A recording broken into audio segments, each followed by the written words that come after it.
Segera akan Anda ikuti Kojah Sastra bersama saya Ribut Ahwandi.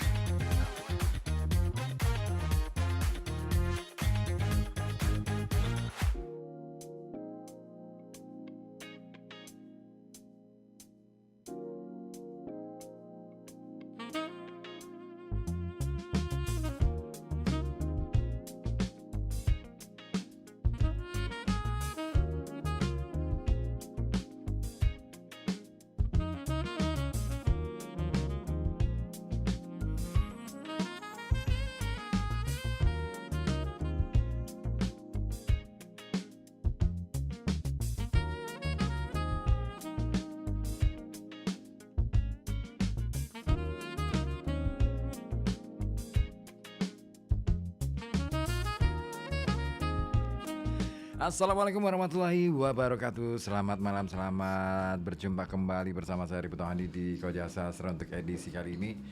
Kesempatan yang luar biasa malam hari ini karena selain cuacanya memang bikin kita betah di rumah. Juga Kojah Sastra hari ini, malam hari ini kedatangan tamu spesial. Ada Nela Farha yang sudah lama banget, sudah berapa purnama ya kita nggak ketemu ya. Belum 1000 purnama yang pastinya akan ribut ya. Iya, aku berharap itu kemarin, tapi aku tuh ngelihat dirimu tuh kayaknya sibuk banget nih, makanya aku gak enak nih hubungin, ya udah deh. Biar jalan aja dulu. Nunggu dulu ya. Iya. Dirimu kan manusia sibuk sekarang. Kalau namanya manusia pasti masih punya kesibukan ya. Kalau kita udah nggak sibuk ya udah nggak manusia nggak sih? Harus sibuk ya. Biarpun. Yes. Tapi kemarin aku dapat insight menarik. Apa? Jadi kadangkala kita itu menghabiskan waktu hanya untuk kesibukan. Lupa bahwa kita itu harusnya ada sesuatu yang bisa kita hasilkan. Bukan soal cuan ya, tapi dari kesibukan itu kita bisa melakukan sesuatu terus kemudian menghasilkan karya, entah apapun itu. Entah itu katakanlah tulisan, entah apa itu. Nah itu yang sekiranya itu bisa membahagiakan hati kita. Gitu. Self reward gitu ya, apapun bentuknya itu ya.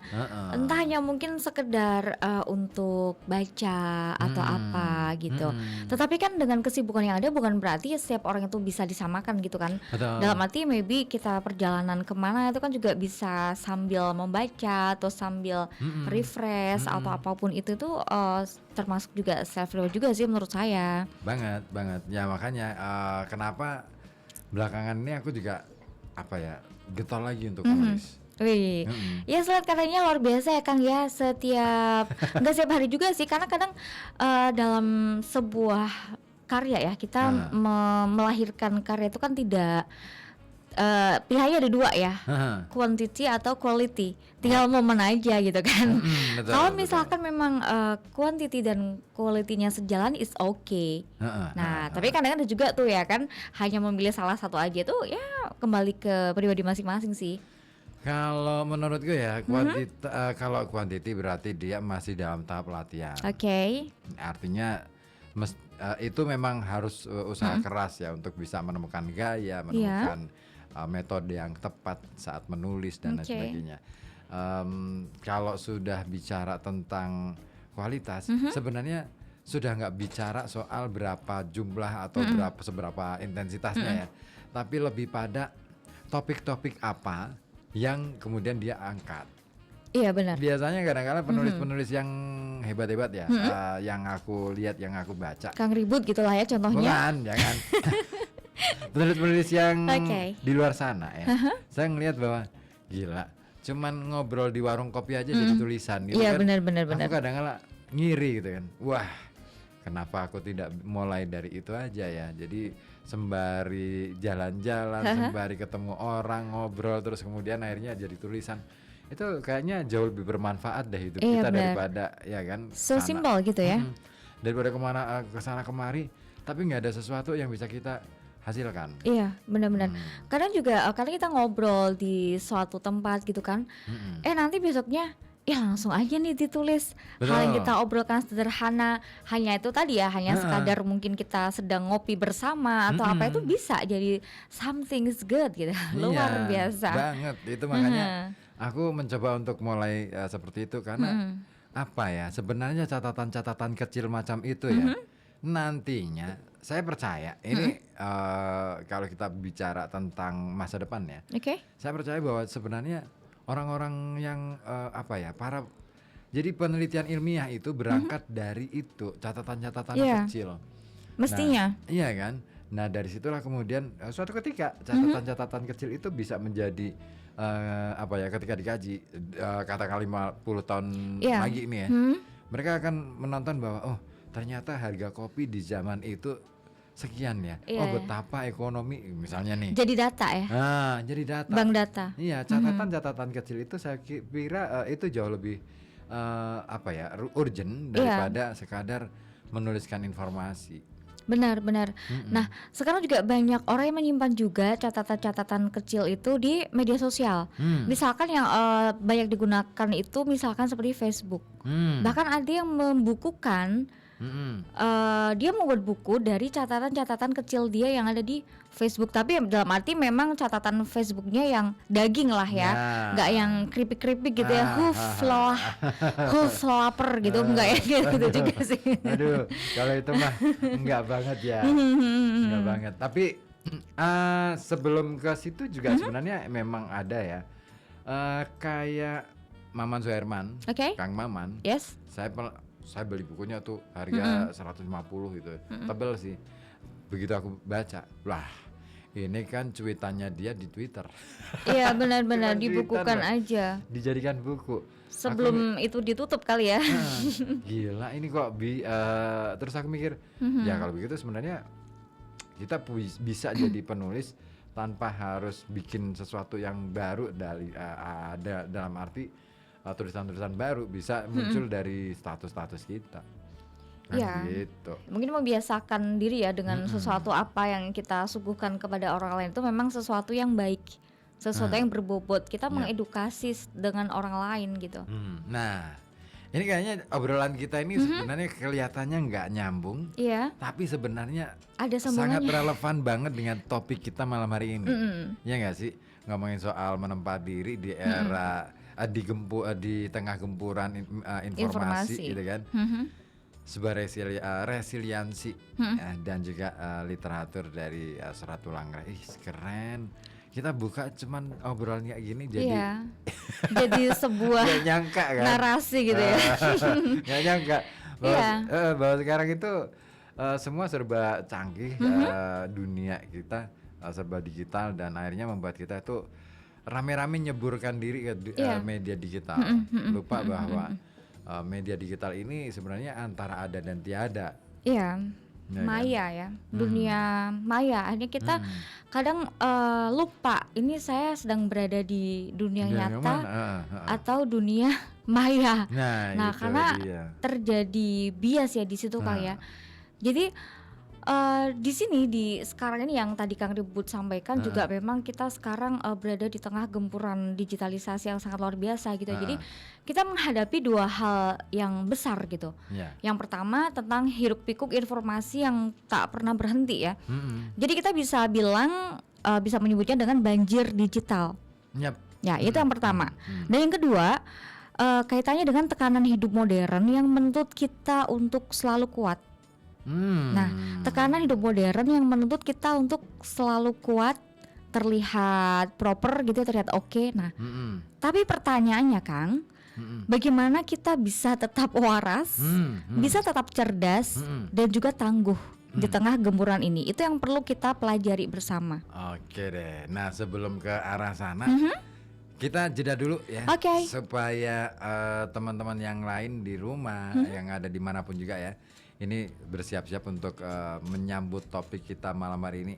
Ini keren karena relevan banget dengan kehidupan kita sehari-hari ya. Setiap hari ngadepnya media sosial, apa ya, tak jari-jari kita itu selalu sibuk dengan gadget ya, sampai lupa bahwa hidup itu tidak ditentukan oleh jari-jari kita di gadget, tapi ditentukan oleh apapun itu, mendaya gunakan segala macam yang ada di dalam diri kita sebagai potensi kan gitu ya. Benar.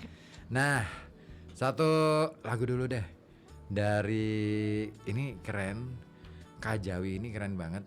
Dia grup apa ya, bisa dibilang hip hop kali ya.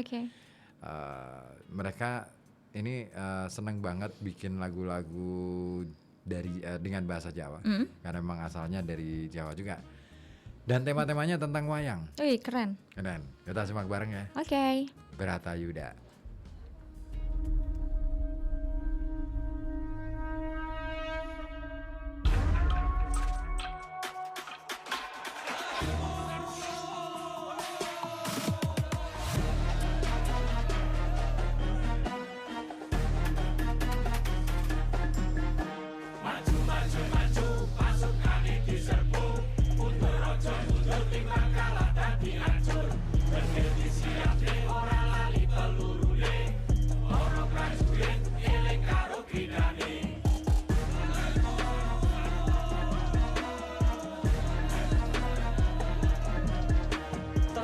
Disebut tondo perang kawiwitan, Jenderal Bismo siap siyogo atur pasukan, Kurupati walang kerik mripate mendelik, Aswatama ngelus sake ngombe Jawa sithik, Kresna medhar kaweruh bab Begawat Gita, Arjuna ngangkat gandewa pasukan siyaga, Puntadewa donga matek kaji mring kuwasa, Bratasena siap-siap tangan gegem gada.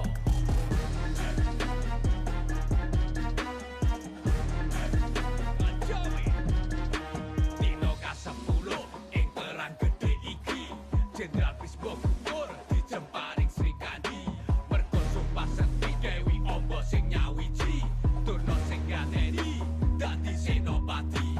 Dina kaping 15 Begawan Durna Seda, sumpahe Drupada mancing Trisna Jumena, Aswatama nesu pisuwe sak alu-alu, ucap sumpah bales dendam bakal luwih jero. Bratayuda kritane para satria,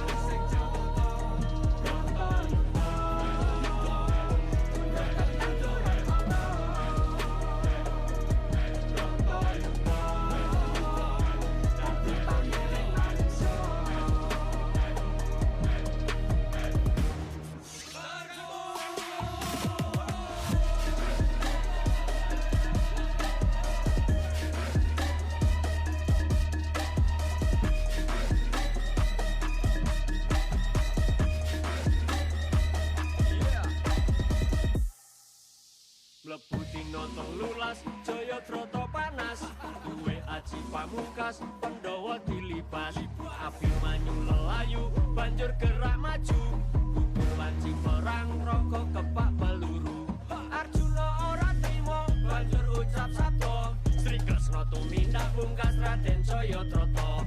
Malam 16 Kurawa ngumbar angkara, gugur Gatotkaca ing kuntane Basukarna.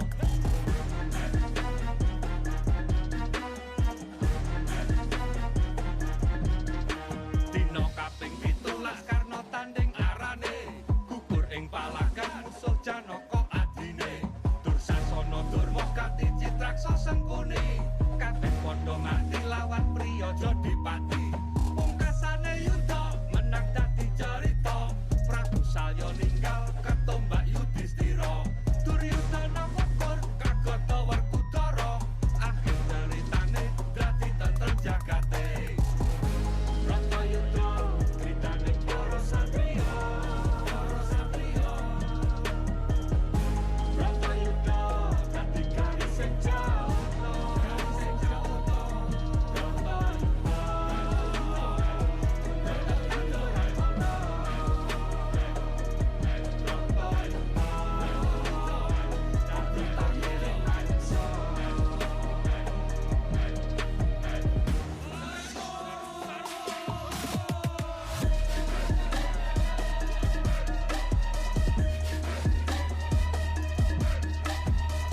Priye iki lur, nembe arep main game, internetnya nge-lag.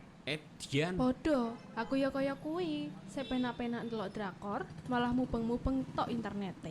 Aduh. Jajal ID Play bae. Aku ya jajal lo. Internete yo kencenge full fiber optik. Nek ono gangguan cepet ditangani. Customer service wah 24 jam buka terus lho. ID Play, paket internet sing jos kuwi po. Iya, streamingnya aman. Main game lancar. Tur wis akeh sing nganggo rumah tangga, kantor, perusahaan, rumah sakit, nganti sekolahan. Wis kok kuwi yo regane ora larang. Wah, jos gandos. Langsung ganti ID Play ah. Uripe ben ora kakean drama. Nah, kok kuwi ra. ID Play, solusi internet dari PT Trans Indonesia Super Koridor sebagai ISP nasional yang berkantor pusat di Arta Gading, Jakarta. Mulai dari Rp179.000 20 Mbps per bulan, kamu bisa dapat gratis 1 bulan dengan bayar 5 bulan di awal atau gratis 2 bulan dengan bayar 10 bulan di awal. Hemat banget kan? Kunjungi kami di Jalan Setia Bakti nomor 9 Podosugih, Kota Pekalongan. Hubungi 0285 4439 659 atau WhatsApp ke 0812 2480 9925 sekarang juga. ID Play, internet cepat, hidup lebih hebat. Aduh, usaha lagi seret banget. Tagihan numpuk, modal makin tipis. Aku butuh dana cepet ini. Tenang Din, kamu udah coba ke PT BPR BKK Batang belum? Mereka lagi ada promo bikin FOMO loh. Promo bikin FOMO? Emang ada apa? Ada banyak hal. Salah satunya nih, suku bunga kreditnya cuma 0,67% per bulan flat. Kamu bisa ajukan mulai dari 100 juta dan cicilannya bisa sampai 48 bulan. Tapi cuma sampai 25 Desember, Din. Wah, itu sih solusi banget buat aku. Yuhu, promo bikin FOMO dari PT BPR BKK Batang Perseroda hadir buat kamu yang butuh dana cepat dan ringan. Suku bunga kredit cuma 0,67% per bulan, flat tanpa kejutan. Plafon kredit mulai dari 100 juta rupiah dan angsuran bisa sampai 48 bulan. Buruan, program ini cuma sampai 25 Desember. Jangan sampai ketinggalan, apalagi nyesel di akhir tahun.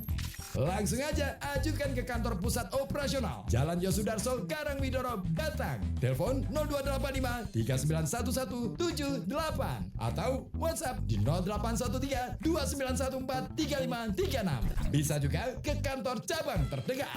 Cabang Batang Kota, cabang Tulis, cabang Gringsing, cabang Limpung, cabang Bawang, cabang Reban, cabang Wonotunggal, kantor kas Pecalungan, dan kantor kas Pasar Batang. PT BPR BKK Batang, solusi kredit tanpa ribet.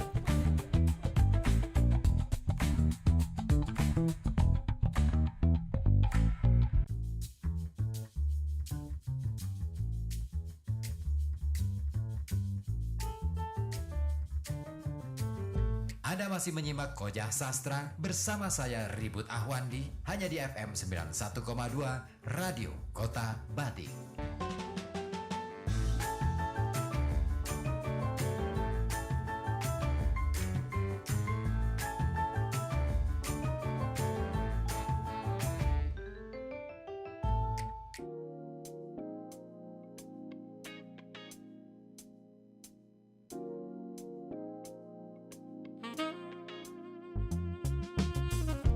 Ya, masih Anda simak Kojah Sastra dari FM 91,2 Radio Kota Batik, News Interaktif Solutif. Bersama saya Ribut Ahwandi dan juga Naila Farha yang ada di studio juga ya. Oke. Nay, aku mau nanya nih, sebenarnya kenapa sih tema ini kemudian dimunculkan untuk Kojah Sastra di edisi ini?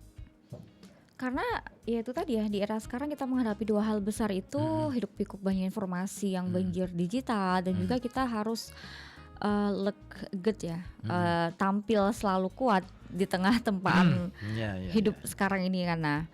Jadi di zaman ini mari kita harus mempelajari lah bagaimana menjadi pribadi yang tidak hanya literat ya, tidak hanya cerdas tetapi juga tangguh gitu. Resiliensi gitu. Resiliensi, apaan sih resiliensi? Menurut pandangan seorang Naira Farha. Oke, jadi resiliensi itu semacam kemampuan seseorang untuk pulih, untuk juga beradaptasi, bahkan berkembang lebih kuat ya setelah menghadapi tekanan atau itu berupa trauma atau juga tantangan hidup ya. Jadi intinya resiliensi itu tentang transformasi positif ya. Transformasi positif dari kesulitan. Jadi bukan hanya bertahan. Bukan hanya bertahan. Iya, bukan hanya bertahan. Jadi dia sudah mampu survive dan sudah mampu berkembang. Oh, ini berarti lebih lanjut ya. Lebih lanjut. Tidak hanya kita hanya mampu bertahan saja. Dalam arti misalkan ada banjir ya kita hanya bertahan, kita mungkin berpegangan dengan something, tidak, tetapi kita mampu keluar dari banjir itu. Kita dari mampu jebakan itu gitu. Iya, benar. Kita mampu mengubah ya, mampu keluar dari keadaan yang tidak baik dan mampu menjadi pribadi yang lebih baik dari sebelumnya. Setelah maybe mendapatkan suatu krisis atau masalah atau apapun. Karena orang itu kan up and down ya, fluktuatif kan. Kadang hari ini berada di kondisi A, bisa berada di kondisi B. Nah, dengan grafik yang itu sangat naik turun tuh biasa seperti itu sih Kang. Iya, kalau kita bicara soal kondisi fluktuasi ya. Oke. Di era sekarang fluktuasinya cepet banget loh. Aku ngerasain begitu. Dirimu ngerasain gitu gak sih? Maksudnya gini, aku ngelihat bahwa orang tiba-tiba melesat gitu kan, naik gitu di atas puncak dah. Nggak nunggu tahun, nggak nunggu bulan, mungkin hanya berapa hari. Wah, jedak gitu kan. Kepleset terus turun, bahkan bisa dibilang dia hampir bisa dikatakan nggak ada yang bisa dilihat dari dia, dari sisi kehormatannya sudah hilang, hancur lebur ya. Dan itu kayaknya permainan di media sosial kayak gitu deh. Iya, lah itu tadi pentingnya kita resiliensi ya, kita mampu bertahan. Ibaratnya resiliensi kita menjadi pribadi yang tangguh, yang mampu bertahan dalam keadaan yang tidak baik ya. Dan mampu lebih baik lagi, menjadi pribadi yang lebih baik. Kuncinya kita mau memperbaiki hal itu, gitu. Jadi memang era digital ini kan satu sama lain saling tendang, saling menjatuhkan untuk bahkan untuk covering dirinya. Ini yang kita bahas kemarin ya, kita bahas Adigang Adigung Adiguno, bahwa orang merasa dia baik, merasa dia hebat, but it's nothing. Sebenarnya tidak seperti itu, hanya mereka merasa saja. Karena ada pribadi yang terbelah, dia merasa dirinya tidak utuh sebenarnya, merindukan kehadiran sosok yang tidak ada pada dirinya. Ini menarik. Jangan-jangan di media digital ataupun media sosial sebenarnya manusia diajak untuk menjadi pribadi ganda, artinya bipolar kayak gitu ya? Ada mungkin iya, gitu? Tetapi saya kok belum pernah menemukan penelitian ya. Tapi memang benar loh Kang. Jadi iya kan, ini perlu diteliti loh. Benar-benar teliti lanjut ya. Kadang-kadang kan gini ya, ketika berada di medsos, dia ngupload seolah orang ini menampilkan sesuatu pesona yang luar biasa, positif gitu kan. Tapi di kehidupan yang real bisa jadi ini bertolak belakang dari apa yang dia tampilkan di media sosial. Seolah di media sosialnya bahagia, tapi faktanya di lapangan wah. Mungkin di beberapa memang ada yang seperti itu ya. Framing ya kalau dalam bahasa medianya seperti itu ya. Jadi memang banyak covering di situ lah ya. Ibaratnya apa itu fungsi bedak lah ya di media sosial itu. Maka kita sebenarnya tidak masalah ketika kita membungkus diri kita dalam keadaan yang baik, tetapi juga jangan halu ya. Diimbangi juga, at least bolehlah sharing ya, saya bilangnya sharing aja, berbagi about pencapaian ya kan, tetapi diimbangi memang Anda punya itu, bukan hanya pencapaian semu gitu. Lah itu tidak hanya pencitraan, itu yang tidak baik, itu pencitraan. Orang lain mungkin tidak tahu, tetapi itu sebenarnya kan pengaruh psikis sendiri ya. Ya, banget. Lah ya banget, nanti timbullah itu generasi-generasi halu itu. Gitu ya, pencitraan ya. Sebenarnya kuncinya di situ ya. Iya. Kita lupa bahwa hidup itu harus real, harus nyata, dan pencitraan itu sebenarnya bukan yang mewakili kita, tapi sebenarnya justru itu potensi bahaya nggak sih? Bahaya untuk diri sendiri. Iyalah bahaya kan. Iya kan? Iya, jadi kita seperti akhirnya itu tadi ya, kita di era modern kita dituntut harus perfect, harus segala sesuatu harus baik.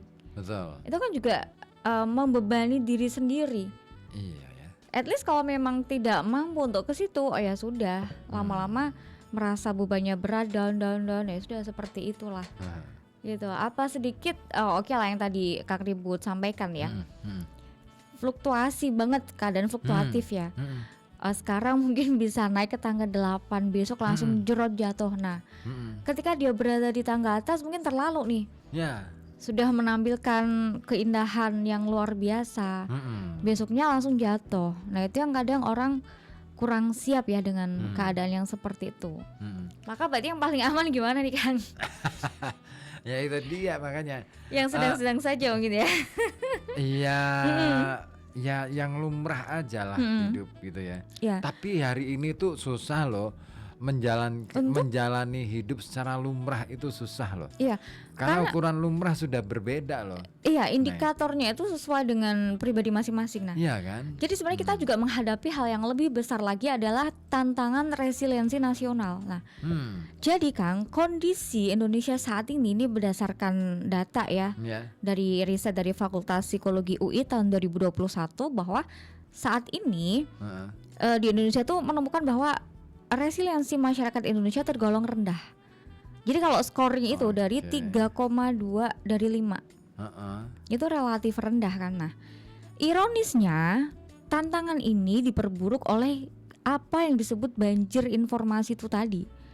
Jadi diperkirakan di tahun ini ya, tahun 2025 tuh 70% lah kira-kira, 70% remaja itu sudah terpapar konten negatif dari media sosial yang mana itu tanpa dibekali literasi yang kuat.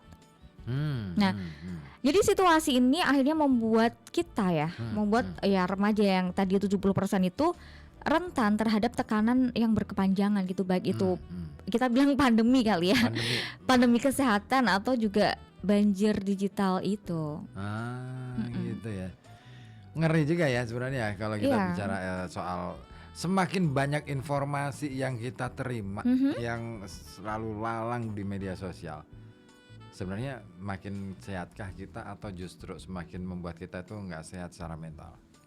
Karena gini, kalau kita main algoritma ya, sekali kita membuka konten yang misalkan saja saya suka memasak, misalkan ya, nggak beneran tapi ya. Berarti sebenarnya Enggak, misalkan aja ya. Misalkan saya sedang buka apalah cara memasak nasi lah atau apa. Nanti kan akan muncul tuh konten-konten yang seperti itu terus gitu. Padahal saya hanya mencari sekali. Nah itu banjirnya kan di situ juga. Kita ya sudah semakin cerdas juga ya algoritmanya itu ya. Berdasarkan AI itu kan. Kita mungkin baru gempar ya, AI itu katanya baru-baru ini, padahal kan nggak juga dari dulu. Kita browsing apapun itu di Google itu kan sudah langsung tercover ya. Apa minat kita, bahkan apalagi sekarang di salah satu platform ya, Instagram itu kan kita mudah banget ya dititeni kalau orang Jawa bilang ya. Oh ini Kang Ribut sukanya ini nih gitu, sukanya tentang menulis atau sukanya traveling apa. Itu bahkan konten yang tidak kita kehendaki, kita harus kayak, kalau saya sering memang mematikan ya, ini tidak relevan itu sebuah upaya agar tidak terbanjiri dengan informasi-informasi yang dan tidak oleh algoritma itu tadi ya. Iya benar, informasi yang tidak saya inginkan gitu. Iya sih benar. Aku kadang-kadang heran sendiri juga ya ketika aku mulai kan kadang-kadang kan iseng kan pengen nyari sesuatu di IG gitu kan. Begitu aku klik ikon lensa gitu kan, wah yang muncul aneh-aneh. Iya gitu ya. Ini aku nggak nyari yang kayak gini kok, kenapa ini bisa muncul di IG ku, tapi di akun yang lain munculnya beda lagi. Nah aku akhirnya begini, aku mikir oke, aku mainin deh gitu. Aku akhirnya mainin itu. Baik karakter ya, personal karakter. Jadi aku mencoba mengecoh ya, mengecoh IG Luar supaya biasa. dia membaca karakterku itu sebagai A misalnya. Account A apa, account B apa gitu. Iya. Luar biasa dong. Iya. Jadi nanti Kang Ribut bisa memetakan berdasarkan kebutuhan, misalkan account Kojah misal ya. Oh ini membahas tentang sastra. Jadi di situ akan disuguhkan all about sastra gitu kan. Oke, keren loh kalau kayak gitu Kang. Karena supaya aku nggak terjebak terseok-seok ke dalam aliran deras algoritma itu banjir tadi. digital itu tadi ya. Yang mengerikan kan jadi di akunku yang lain itu wah dibanjiri ketika aku search ya. Itu dibanjiri dengan gambar-gambar yang aneh-aneh gitu. Gambar kucing lagi masak itu yang paling aneh kayaknya ya. Iya kucing lagi ngopi sama temennya. Iya gitu. bener bikin pingin gitu ya, ngajak-ngajak si Meo gitu ya. Terus akhirnya aku biarin aja, biarin deh itu untuk ini supaya orang akhirnya berpikirnya itu yang IG supaya membacanya seperti itu, tapi aku nggak bicara soal itu di IG ku. Iya. Jadi semacam mengecoh gitu loh. Penting loh mengecoh algoritma menurutku. Karena memang sekarang ini kan apalagi di IG ya, itu kan bisa kita bisa melihat, misalnya bisa melihat nih Kang Ribut nge-like postingan apa, jadi kan bisa dilihat juga. Betul. Nah, makanya itu penting juga kita seperti membentuk diri ya, personal branding ya. Harus hati-hati. Banget. Kita sukanya apa aja, nah itu. Jadi ketika kita bisa cerdas ya menggunakan medsos, kita enak. Misal sedang membahas tentang literasi, nanti kita buka satu konten buat literasi, itu akan muncul semua literasi, banyak informasi yang akan kita dapatkan. Makanya dari itu, apapun itu kita gunakan untuk mengembangkan diri, itu yang paling bagus ya. Termasuk nanti di Serat Ulang Reh ini Kang. Jadi nanti di sini dibahas semacam Serat Ulang Reh ini menjadi jembatan kearifan ya. Jadi Serat Ulang Reh sebagai solusi lah ya untuk yang menawarkan fondasi untuk mengatasi kerentanan ini, bagaimana kita bisa bertahan, bagaimana tetap tangguh gitu ya. Untuk menjadi resilient gitu, kita harus punya pengendalian emosi pastinya. Dan dukungan sosial yang kuat dan juga pola pikir yang optimis gitu. Itu nah, banget. Intinya dari semua ini adalah dua hal, prudensi dan kewaspadaan. Nah betul. Nah, jadi hal yang akan kita bahas ya. Yes. Jangan dibahas dulu. Oke, nanti di segmen selanjutnya. Oke, boleh.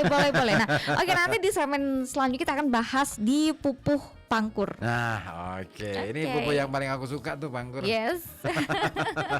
Oke deh, sebelum kita lanjut ya, biar pada penasaran dan semakin panas suasananya. Nah, diingatkan juga untuk Anda yang ingin gabung ya, boleh bisa gabung lewat telepon ataupun WA di 02854244474 atau melalui WA di 085420912. Kayaknya ada yang telepon. Oh, enggak jadi. Oh, ada. Oh, enggak ada. Ada yang telepon. Oke, kita buka sekarang. Kita buka sekarang. Siapa? Kita sambut bersama. Halo, selamat malam. Assalamualaikum. Hai. Halo, assalamualaikum. Waalaikumsalam. Mas Ribut sama Mbak siapa ya? Nela Farha. Nela, J kulo Nela. Tapi bukan Nela yang RKB ya, Nela Farha ini. Beda lagi, ada lagi ya? Ada di sini Nela namanya. Oke, berarti nama saya bagus. Baru pulang Mas Ribut terus langsung nyetel radio kan pastinya. Mas Ribut wara-wara boleh gabung ya udah gabung aja dulu. Iya, gimana Mas soal ini? Lagi ngobrolin apa Mas? Ngobrolin soal resiliensi atau upaya untuk kita bisa bangkit dari bertahan hidup dan juga bangkit dari keterpurukan di tengah-tengah era informasi yang luar biasa, gempuran informasi yang luar biasa ini mah. Iya, sedikit paham. Gimana mah tanggapannya mah? Tanggapannya bangkit dari keterpurukan ya. Iya, itu juga pernah sih dulu ya Mas, sampai di fase-fase terendah ya. ya itu saya kan pernah ya salah satunya ya kita ya harus bangkit lagi dengan cara pertama ya harus ada ini dong saudara juga kan yang ngasih support. Terus kita usaha lagi dari nol lagi Mas. Ya ini asik nih. Iya, dulu kan saya awal-awal pindah di Kajen itu kan 2008 kan nggak punya temen ya kan, saudara jauh, kerjaan juga belum ada kan. Ya ada tapi kan belum terkenal. Oh iya. Belum selaris yang sekarang ya. Bangunnya dari nol itu tadi ya gara-garanya ya. Iya, Maya. dari nol itu tadi Mas. Terus juga ya itu nggak punya temen, nggak punya saudara. Ya kalau saudara kalau dari suami kalau ini kan beda Mas, beda sama saudara kita sendiri gitu kan. Oh gitu ya. Oh iya sih. Iya beda dong. Iya benar. Rasanya Kalau emang agak beda. adik atau mbak sendiri kan kita bebas mau sharing mau apa gitu kan, bisa cerita. Tapi kalau sama keluarga suami kan kayaknya terbatas gitu. Ada hal yang dijaga ya. Iya kan juga mereka kan nggak, ya maaf ini nggak kayaknya untuk bantu tuh kayaknya susah gitu. Iya. Iya, Jadi awalnya itu dari tapi waktu awal-awal membangun bangkit lagi itu kan dengan kata lain kita harus ini dong Maya, istilahnya harus mau menerima kelemahan diri dulu dong kalau gitu ya. Iya.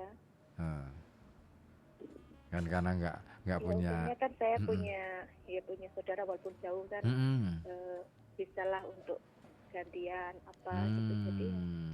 Tapi ya pernah itu sulit banget itu Mas dulu awal-awal 2008 itu saya. Sulitnya kenapa Mas? Iya, atau Ibu boleh sharing ya Bu ya apa yang Ibu hadapi dan bagaimana trik atau tipsnya Ibu dalam menghadapi hal tersebut sampai Ibu bisa bertahan di hari ini gitu Bu. Sampai hari ini gitu. Iya, boleh Ibu sharing mungkin ya Bu ya. Itu kan dulu pas awal-awal pindah ke sini itu kan kerjaan kan juga aduh mau kerja apa ini gitu kan ya. Sampai ya saya semua saya lakukan Mas Rebut kerjaan itu. Sampai saya ikut tandur, ikut matur. Keren dong, Masya Allah, luar biasa. Keren. Sempat macul juga mah.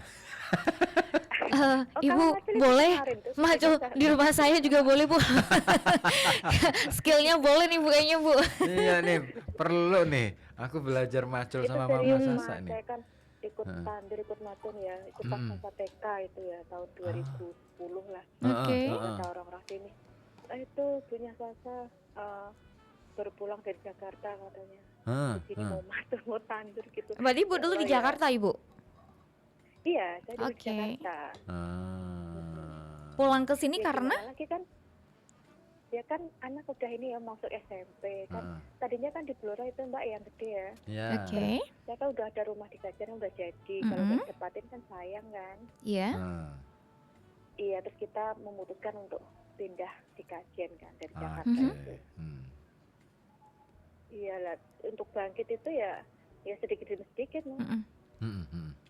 Lalu apa yang menjadi semangat bagi Ibu nih untuk bangkit kembali dalam arti ada perpindahan itu ya Bu ya? Karena anak itu kan udah mau masuk SMP kan ini kalau saya di Jakarta anak di kampung kan gimana nanti ya besarnya kan karena ketunggon orang tua gitu kan ya. Iya, terus akhirnya kita putuskan untuk pulang kampung. Itu yang pertama saya lakukan itu tahu nggak Mas Ribut apa? Apa tuh? Nah. Saya setel radio. Setel radio terus emang ada apa? Get inspiring ya, luar biasa gitu. Ya. Iya di radio itu kan kita apalagi kalau radio ini ya LPPL gitu kan kita dapat informasi. Yang pastinya dapat teman ya, teman baru. Terus kita bisa sharing-sharing, cari-cari info loker gitu kan. Yang seprofesi gitu kan. Ya alhamdulillah akhirnya dari radio itu kita jadi banyak teman, banyak relasi, ya banyak kawan gitu. Oh iya, ini menarik ya. Dengan kata lain sebenarnya radio bisa menjadi ini ya Maya, apa ya, bukan sarana atau wahana untuk bisa bangkit ya. Juga. Jauh lebih. Iya kan dari radio itu juga Kan pernah itu yang dari Cetak Kidul itu kan ya kalau ke Kajen ya nggak jauh sih ya Mas ya. Dia datang itu jahitin baju buat anaknya kan alhamdulillah. Terus dari luar desa juga pernah, dari Bojong. Akhirnya ya itu tadinya lewat radio itu Mas. Terus udah gitu kan ngadain kumpul-kumpul ya, terus cerita-cerita. Oh, kalau mau jahitin ini di rumahnya Mama Sasa aja gitu. Berarti usahanya sekarang apa, mau di stay gitu? Enggak sih, saya ya jahit kecil-kecilan buruh. Tapi keren ding. Tapi beliau ini terima yang apa ya istilahnya privat gitu. Oke. Karena luar biasa perjuangannya Ibu ya. Iya. Keren loh. Iya. Tapi kalau sekarang berarti sudah yakin Bu ya, sudah ini settle di sini ya Bu ya. Iya udah dong kan. Iya luar biasa, berarti masuk Ibu resilient ya, orang yang sudah berhasil. Ini Mas Ribut, saya sama sekali saya nggak punya duit ya. Ini kalau yang dengar curhat nih katanya gitu. Oh nggak apa-apa. Iya, saya waktu itu mau bayar listrik aja waktu itu cuma 100.000 ya. Nggak ada uang Mas, Masya Allah kan. Oke. Iya sedih sih, tapi ya gimana lagi kan. Emang nggak ada ya, harus cari. Akhirnya saya jual sesuatu Mas. dengan separuh harga, tapi oke lah. Iya, saya sempat berterima kasih juga itu ya. Sayang beliau udah nggak ada ya, dia yang selalu menolong saya. Bestie ya? Bestie sih enggak Mbak, cuma dia emang orangnya baik ya. Sampai anak saya pun kerja waktu itu kan di salah satu bank swasta ya kan. Dia harus dari target buat orang nabung, nanti kan dapat poin gitu kan, kurang waktu itu ya. Saya ke rumah beliau minta tolong, Bu bisa nggak untuk nabung ya. Oh iya bisa Mbak Tin gitu. Ya itu saya berterima kasih sekali. Ya beruntung lah ya. Beliau itu selama saya di sini sering bantu saya gitu. Oke, berarti ada support system di situ ya. Iya kan? Seperti Tuhan mengirimkan malaikat ya. Iya. Padahal kan di sini ada kakak dari suami kan, ada adik juga. Itu jangan kan kok untuk pinjam 100.000 ya, kadang kita 50.000 itu koinnya udah dipercaya kayak sih Mas. Ini belum kenal, ini Ibu belum kenal sama Kang Ribut berarti ya. Kenapa emang? Jangan 100.000 ya, pinjam 100 boleh lebih Bu, juga nggak apa-apa Bu. Boleh. Asalkan aku pas ada loh ya. Gitu. Iya, tapi seiring berjalannya waktu saya udah lulus TK, udah mulai pergerakan saya udah mulai rame, saya udah banyak teman, kalau sini nggak ada bisa ambil ke sana ke sini. Alhamdulillah ya. Seperti itu. Alhamdulillah ya. Lalu kuncinya apa Bu yang Ibu bisa pelajari dari kisahnya Ibu ini, berarti apa sesuatu yang bisa Ibu ambil dari kisah Ibu? Iya, itu yang bisa saya ambil hikmahnya ya.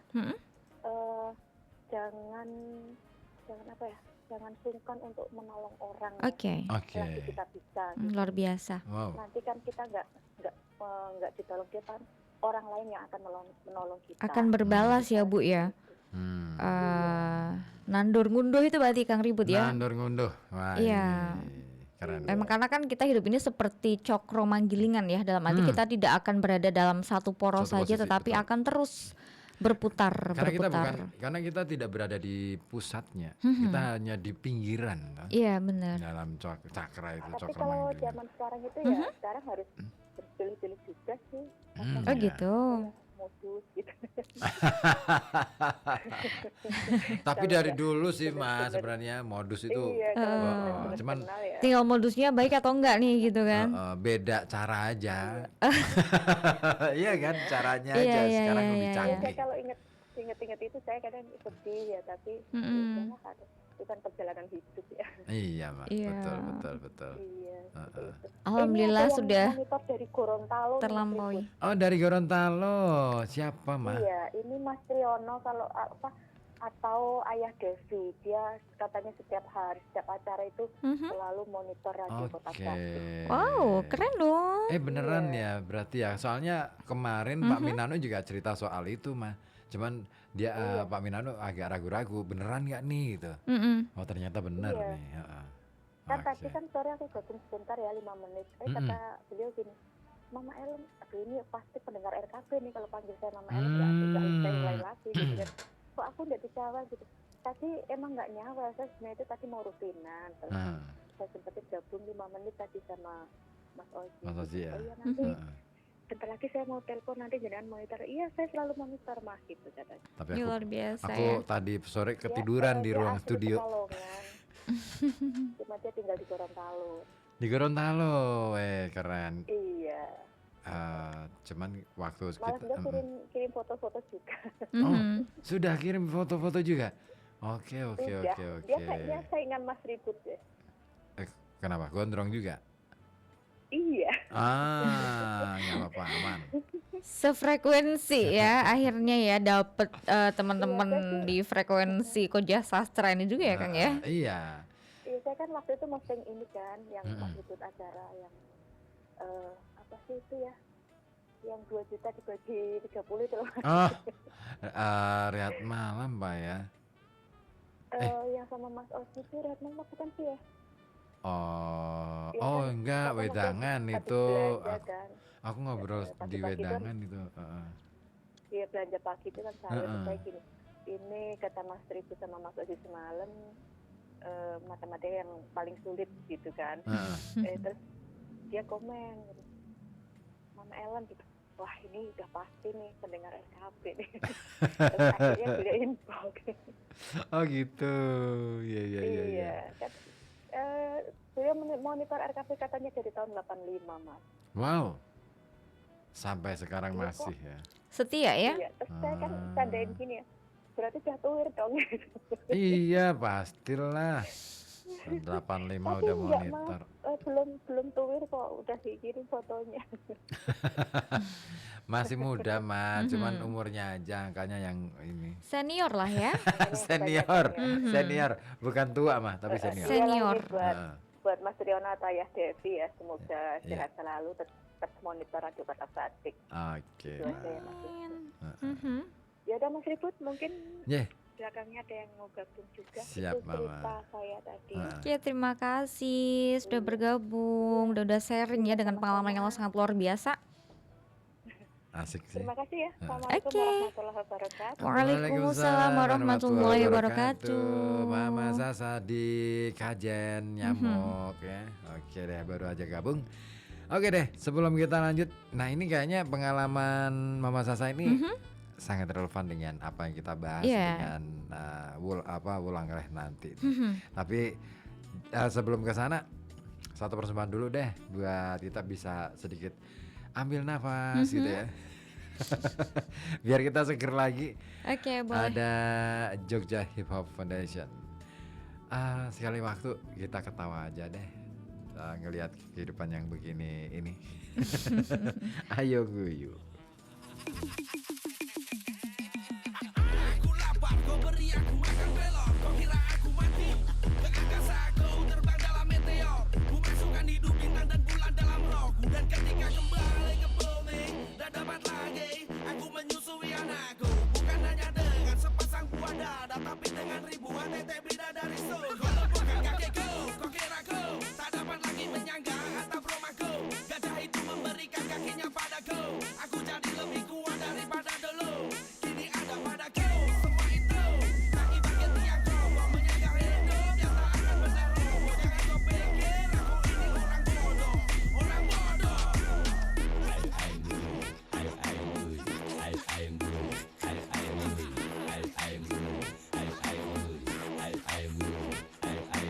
Aku ketawa maka aku ada ayam guyu. Hidup ini hanya mampu tertawa ayam guyu. Tulikan telingaku. Kau kira aku tak dapat mendengar rasa kata yang kecil darimu. Ku bujukkan tebakan kelopak sabungan kepala di kanan dan kiri. Ku berikan telinga bagaikan beralai mawar dan melati. Kau memaki dan lagi dan aku menjadi makin tak mengerti katamu yang kecil walaupun lembut tapi melucut membuka mulut. Kau berpikir tak mungkin terhindar diriku terlambat kamu. Kau tidak tahu umurku tak hanya satu berseri. Kau butakan mataku. Kau kira aku tak dapat melihat. Aku melihat dengan mata garu dan tak hanya 2 tapi 4. Dengan lebih jeli kau lihat dirimu yang jahat. Tersembunyi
Mau punya emas batangan 24 karat tapi belum cukup dana?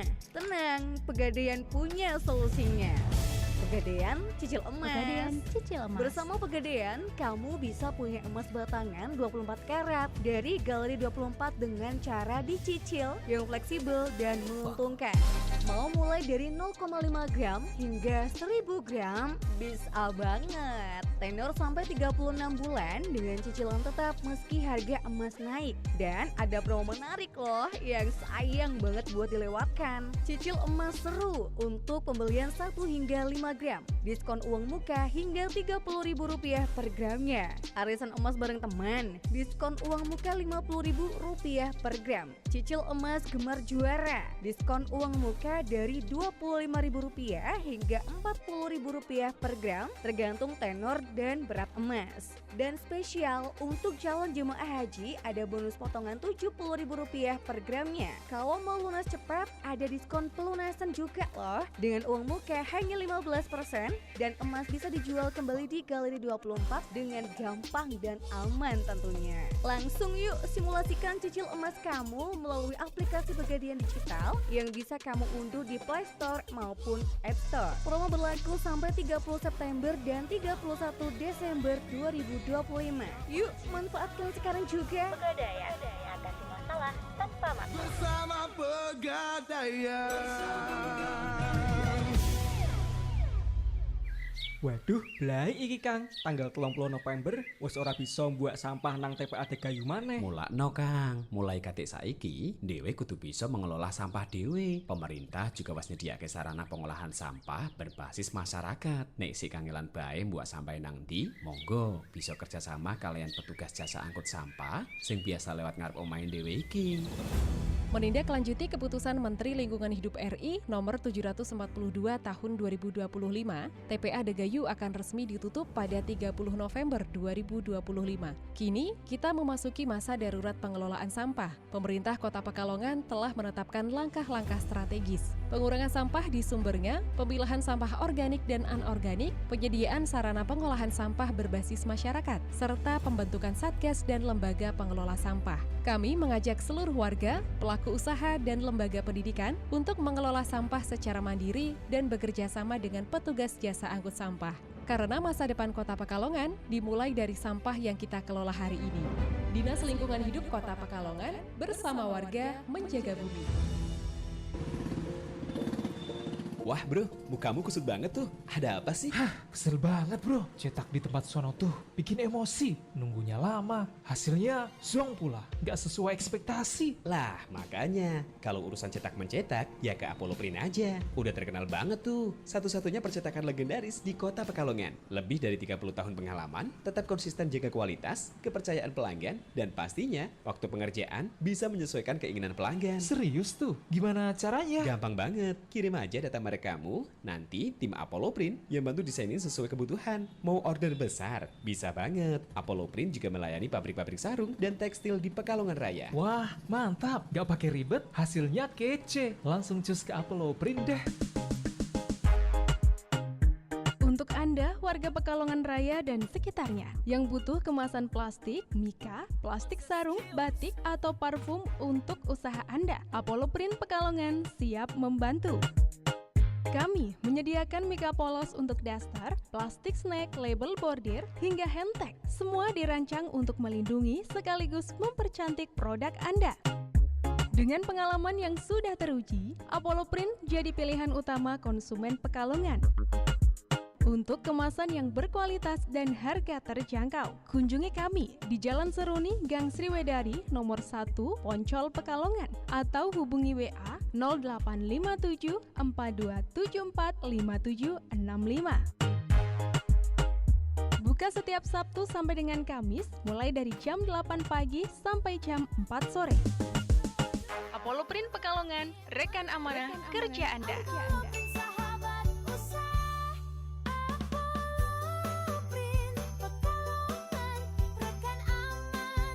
Kerja Anda.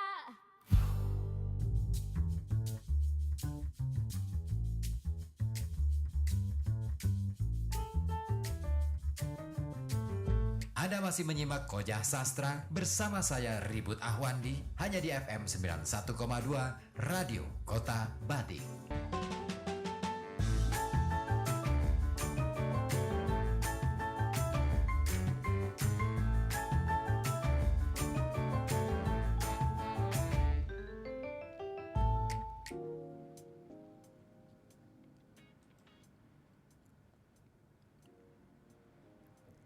Sekar pangkur kang winarno lelabuhan kang kanggo wong ngaurip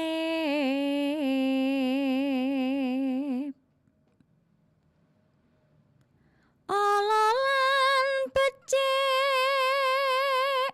puniku prayoga kawruhana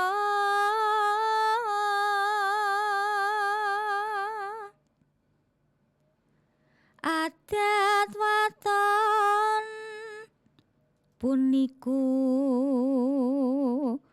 dipun katulu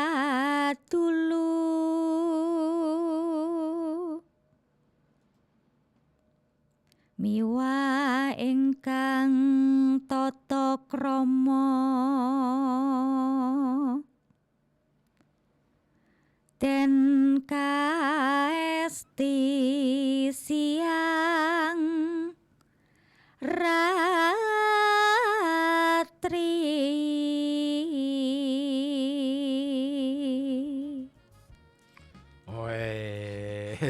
Pangkur. Oke. Apa sih makna dari pangkur yang tadi ditembangin? Oke. Jadi ini yang akan kita bahas ya, bagaimana pangkur serat ulang ini mengajarkan kita untuk bisa bertahan ya, resilient menghadapi banjir digital di era sekarang. Jadi ini adalah 4 perangkat hidup yang wajib dipatuhi. 4 itu yang pertama adalah ololan becik puniku prayogo kawruhana. Jadi mengetahui hal-hal yang baik dan buruk ya. At least kita banyak dapat informasi apapun itu yang ada di dunia digital ya. Kita harus paham dulu baik dan buruknya. Mana yang buruk, mana yang baik, mana yang baik, mana yang buruk.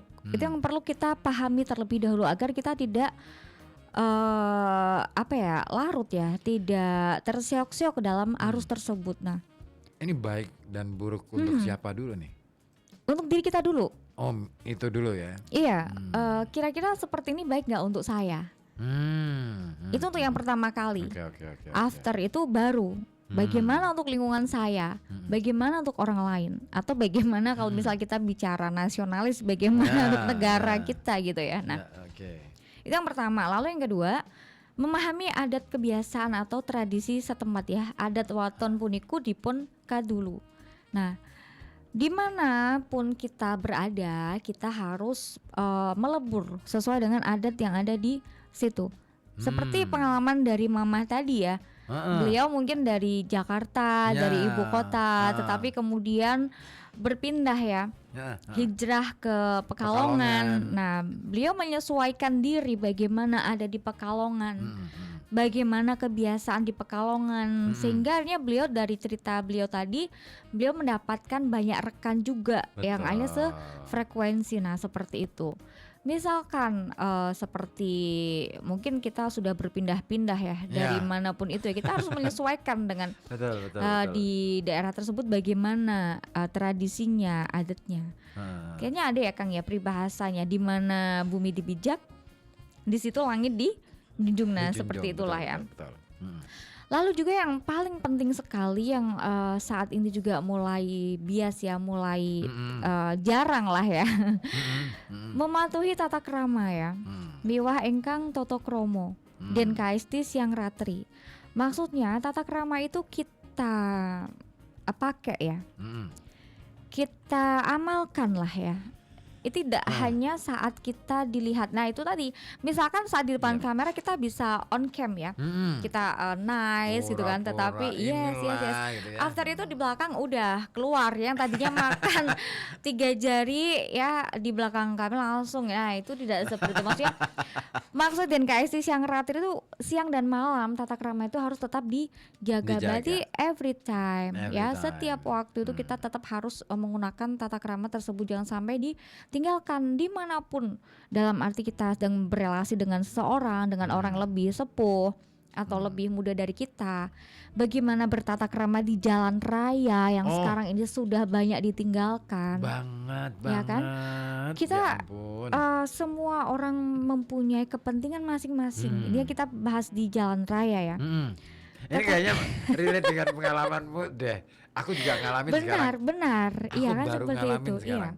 Dulu aku nggak ngerasa ya. Iya. Istilahnya ada selah ya udah. Baru terasa sekarang ya. Sekarang baru terasa. Iya. Begitu ada kan? orang set nyalip, set motong jalan. Kaget kan? Iya. Ya untung sih kalau main kakinya, rem dan koplingnya oke gitu. Tiba-tiba itu kan kadang-kadang kan kita kaget, panik. Kagetnya itu ya. Yang paling fatal tuh ya ketika kita kaget, apalagi yang hanya 2 pedal itu kan, antara rem dan gas itu. Nah itu yang kacau seperti. Jadi kadang ya orang masing-masing tuh punya kepentingan lah, buru-buru apa itu semuanya ada. Tetapi kita harus peduli juga dengan orang lain, dengan pengendara lain misalkan, ya kan. At least kalau misalkan celaka itu hanya dia yang ini kan tidak apa-apa. Tetapi jika itu melukai orang lain, orang sudah hati-hati tapi justru yang menjadi korban lah itu lah. Nah itu pentingnya kita menjaga tata krama dimanapun. Nggak hanya di rumah, nggak hanya di jalan raya ya, dengan diri kita ataupun dengan orang lain. Dan lalu yang keempat, mempertimbangkan keutamaan dan akibat perbuatan. Jadi mungkin kita bisa dikaji ya antara apa tadi keutamaan dan akibatnya tuh baik mana gitu. Antara keuntungan dan kekurangan itu lebih besar mana?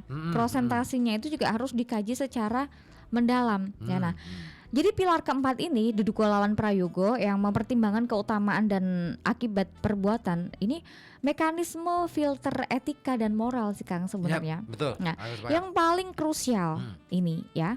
Jadi Duduko Lawan Prayogo bukan sekadar syakwasangka aja lah ya gitu, tetapi kemampuan untuk mengukur ya dengan perkiraan ilmiah.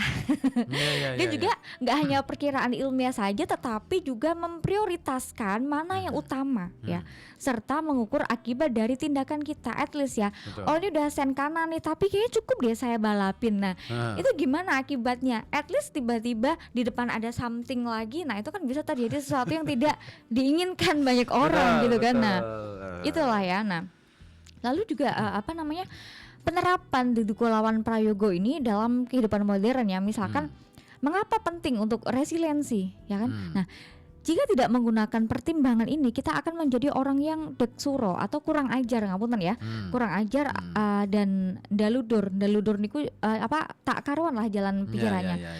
Apa sih jeluruk gitu ya, atau ini dia menjadi orang yang istilahnya cara berpikirnya udah kacau dan kehidupannya juga kacau kan gitu ya. Lepas gitu.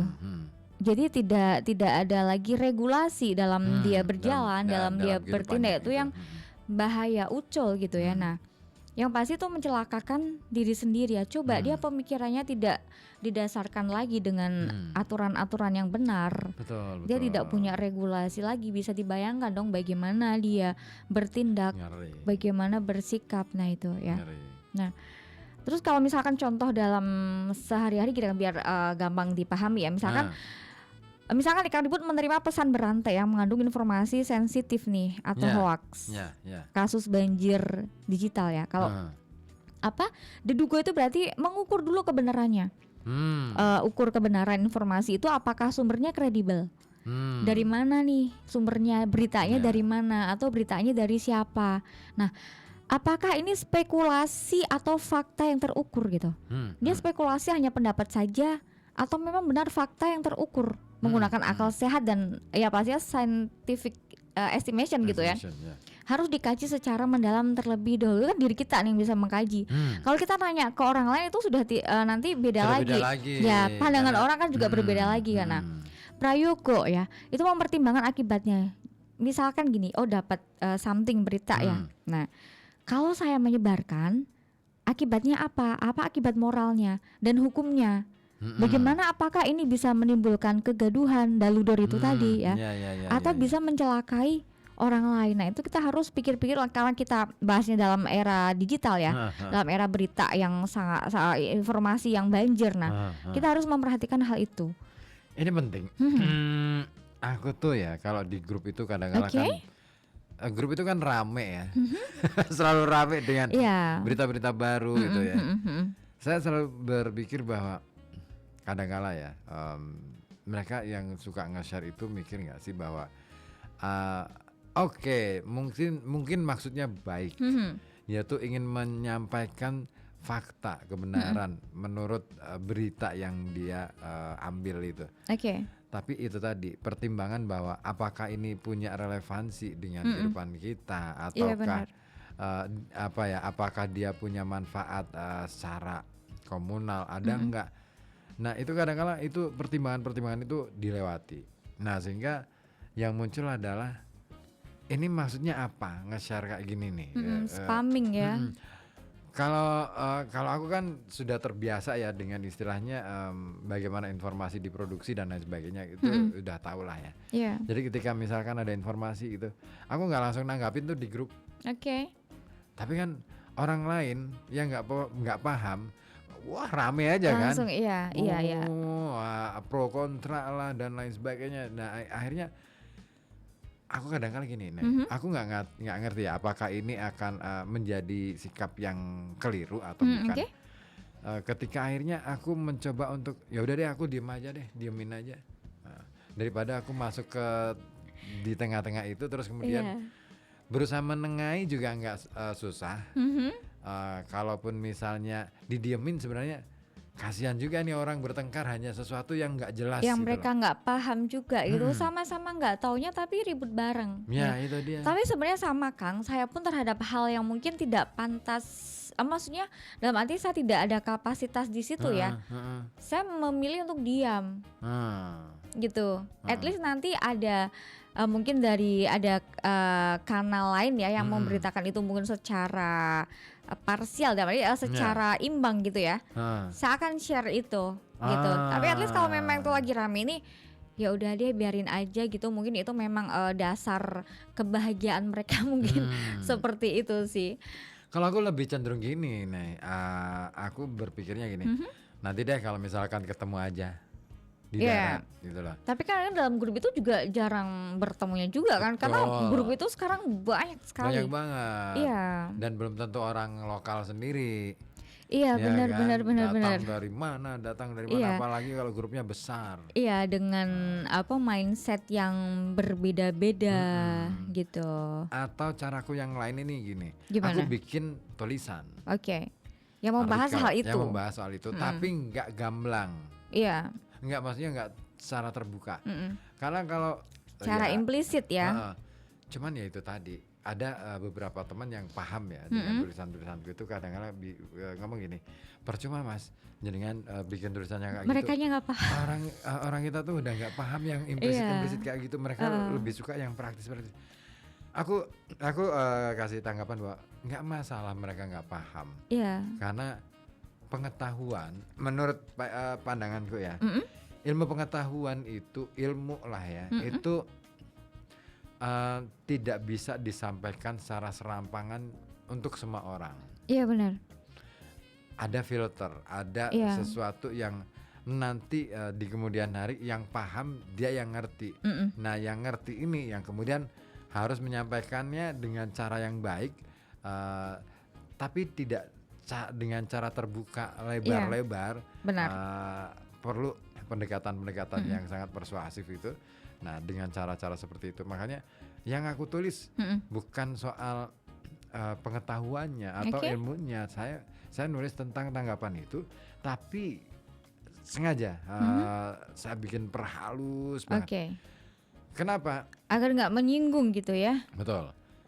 Tradisi kita ini kan kuatnya di situ. Coba deh kita kembali ke cerita-cerita zaman dulu. Oral tradition. Katakanlah misalkan kita kenal yang namanya cerita Joko Tingkir misalnya. Oke. Ya kan? Untuk mendapatkan putri atau Kesultanan Demak. Iya. Dia pakai logika aja hari ini ya. Mana mungkin ada kerbau hanya disumpal dengan tanah makam terus kemudian ngamuk. Ini kan simbol. Ya, visualisasi aja. Sebenarnya tidak menggambarkan hal itu gitu. Iya, ini kan simbolik. Ya kan? Iya kan, penuh dengan simbolik. Terus kemudian mau nyebrang kali pakai getek. Kenapa harus nunggu 40 buaya? Iya benar. Iya kan? Iya. Ya, itu kan simbolik. Iya. Semua penuh dengan simbol. Artinya apa? Kenapa simbol? Karena supaya bagian-bagian tertentu yang itu menjadi aib di kemudian hari nggak ada yang tahu. Iya. Kalaupun tahu, oh ya cukup, aku ngerti. Iya. Lebih ke membangun fondasi ya, fondasi yang kuat seperti itu. Itu moral loh itu. Iya. Karena memang Joko Tingkir ini kan sosok yang hegemonik ya. Memang beliau keturunan raja, bahkan dari 2 kerajaan besar antara Majapahit dan kerajaan Pengging ya. Itu kan memang cucu raja ya. Tetapi dia membangun kerajaan baru. Dan itu memindahkan dari Demak menuju ke Pajang. Itu sosok yang hegemonik. Dan bahkan langkah-langkahnya heroik gitu kan, yang mana ayahnya sendiri memilih menjadi seorang sederhana akhirnya kan, tidak mau meneruskan tahta Hanyokroning itu kan. Lebih memilih menjadi seorang sederhana sebagai seorang alim gitu kan. Akhirnya meninggal dan Joko Tingkir dirawat juga kan oleh Pak D-nya berarti ya. Seperti itu, tumbuh di lingkungan yang baik ya, tapi bukan di lingkungan kerajaan sebenarnya. The power of trah sebenarnya kalau di situ. Itu dia. Bangunannya di situ, dia mengembalikan lagi ke trahnya, memang trah ningrat ya, trah kerajaan sebagai penerus 2 kerajaan besar itu, yang membangun lagi kerajaan Pajang, dan itu sudah Islam, pure Islam seperti itu.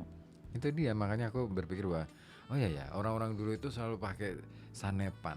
Iya. Katakanlah misalkan apa sih pesan yang ingin disampaikan dalam cerita misalkan nih Sangkuriang. Iya. Itu kan bukan soal asal usul Tangkuban Perahunya. Iya. Menurutku, tetapi lebih pada ada nilai-nilai moral yang memang disimbolkan dengan asal usul cerita itu, bahwa Tangkuban Perahu itu karena kapalnya ditendang terus kemudian balik.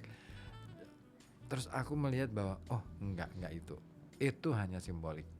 Tetapi ada bagian-bagian atau part-part yang menarik untuk ditelusur. Misalnya nggak logis saja kan kalau zaman sekarang misalkan seekor anjing menikah dengan seorang putri, terus lahirlah si Sangkuriang. Iya. Enggak di situ ya. Enggak ya kan? Enggak banget. Ini ngomongin soal apa sih sebenarnya itu? Ada yang disembunyikan di situ. Yang itu harus bukan harus dibongkar ya, secara ilmiah kita harus membongkar itu, tapi bukan kemudian untuk disebarluaskan begitu saja. Iya, gitu. Tapi masalahnya gini Kang, sastra yang demikian itu menjadi dongeng anak. Betul. Padahal kisahnya jika mengambil secara awam, kisah pernikahan itu kan tidak unlikable gitu ya. Gitu kan. Nah, mestinya ketika menceritakan hal tersebut mengambil filosofinya, bahwa dari cerita ini seperti ini. Karena karya sastra itu kan seperti halnya prisma ya. Dari mana kita melihatnya? Misalkan itu saya mengisahkan seperti cerita yang paling simpel apa ya? Ini nih, Timun Mas. Timun Mas itu kan kalau kita ambil tarik filosofinya, ontologinya itu kan birrul walidain, seorang anak yang berbakti kepada ibunya, kan gitu. Bukan dalam arti nanti anak takut, aduh ada buto ijo nih di rumah nih, itu jadi malah kayak wedian kan, tidak seperti itu ya. At least Timun Emas itu tidak mau menuruti orang tuanya. Oh sudah, diambil sama buto ijo. Iya, betul. Jadi kan dari hal yang kecil ya, mau membawa 4 buntelan itu, lalu mau melemparkan buntelan itu juga sesuai dengan ininya apa namanya perintah ya dari ibunya. Pertama apa dulu, kedua apa, itu kan urut seperti itu. Nah itulah step-step birrul walidain. Selain juga memang anak yang pemberani yang mau keluar, ini kan dia keluar dari zona nyaman. Nah itulah keluar dari comfort zone, mau ibaratnya dia melampaui kawah condro di muko ya kan, berjuang sendiri seorang anak kecil. Itu kan penggambaran yang sangat luar biasa sebenarnya. Kemudian dia berhasil bebas dari buto ijo, yang buto ijo sampai kelelep, pass away, meninggal. Itu kan dia mendapatkan kemenangan yang luar biasa. Dia sepanjang hidupnya sampai dewasa, nanti dia sudah tidak lagi diganggu oleh buto ijo. Nah seperti itu kan kalau menurut saya sih. Iya emang benar, makanya apa yang kita bahas ya dari tadi, bahwa ternyata kan kita perlu ya ketika mau melakukan apapun kita perlu pastikan dulu kita tahu benar-benar ini baik atau buruk. Minimal untuk diri kita sendiri. Dari itu dulu. Terus kemudian baik apa buruk nggak sih, efeknya gimana nih, baik apa buruk untuk orang lain. Iya, dan untuk kita terlebih dahulu efeknya bagaimana. Intinya gini, saya mau baca berita tentang ini, atau saya mau belajar tentang ini, mau baca buku misalkan ya Kang, saya siap nggak menerima isinya gitu. Efeknya apa sih buat saya ketika saya membaca buku ini? Dan bagaimana saya bisa memberikan manfaat kepada orang lain dengan saya membaca buku ini? Lebih tepatnya mungkin seperti itu ya, dalam mengambil suatu sikap gitu. Itu harus kita detailkan dulu, harus kita pikirkan dulu. Nah kuncinya sebenarnya di situ Kang, bahwa kita harus mempertimbangkan sesuatu hal itu dari sekecil mungkin. Kita mau minum nih, suka minum kopi misalkan, karena kita berdua penggemar kopi ya Kang ya. Kita teliti dulu, kopi ini efeknya apa sih buat kita, baik nggak buat kita, kesehatan kita, dampaknya apa. Kalau kita kopi mungkin, tapi itu memang pengaruh ya Kang ya, untuk kita bisa melanjutkan malam gitu ya. Ya seperti itu. At least kalau itu hanya buat gaya-gayaan, buat apa juga. Nah seperti itulah simpelnya. Malah bikin kita tekor kan.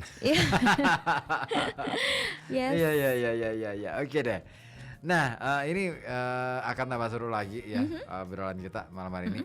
Tapi sebelum semakin seru, biar semakin hangat lagi, satu lagu dulu deh, dari masih dengan Jogja Hip Hop Foundation, Jula Juli Zaman Edan. Untuk Anda yang masih setia bersama kami di FM 91,2 Radio Kota Batik, News Interaktif Solutif di Koja Sastra.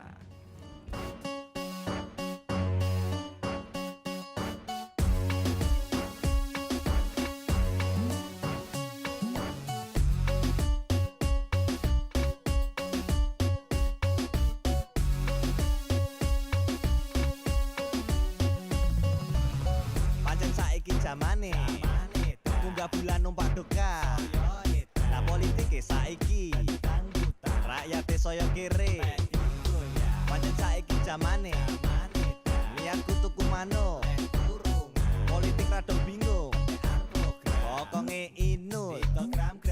Pancen saiki zamane wedang kopi gula tebu. Rakyate lah ngerti sapa. Ono koruptor watu.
jamane ndok penuh disosor meri kudune mimpin sidang politik saiki malih sewu kutho sewu ning ati neng di wong cilik mati tiwas belani jebongan tuan politik umum kerja gremat gremut tempur gluthuk kecemplung kali negarane ambruk elite lali pancen saiki jamane ngombe susu ngecekel sapa kaya teko-tekone Sumanto yo bersatu padu milih sing kleru jamane dan rae dan kegema Pilih lali timbang salah, sing lali bener sing eling salah. jamane dan duwe dan rata Pilih lali timbang salah, sing lali bener sing eling salah. jamane dan rae dan kegema Pilih lali timbang salah, sing lali bener sing eling salah. jamane dan duwe dan rata Pilih lali timbang salah, sing lali bener sing eling salah. Punya karya puisi, cerpen, atau esai, atau rekaman pembacaan puisi, rekaman pembacaan cerpen, atau juga rekaman musikalisasi puisi kamu. Kirimkan saja ke Koja Sastra. Alamatkan ke email kojasastra@gmail.com. Karya kamu akan dibaca dan diulas di Koja Sastra.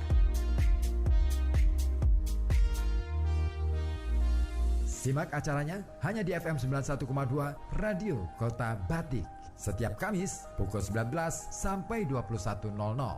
Kamu juga bisa pantengin via live streaming di channel YouTube Koja Sastra. Dengan ilmu pengetahuan kita bangun peradaban, dengan teknologi kita bangun kemajuan, dan dengan sastra kita bangun kehalusan budi dalam berkebudayaan. Salam sastra, salam Koja Sastra.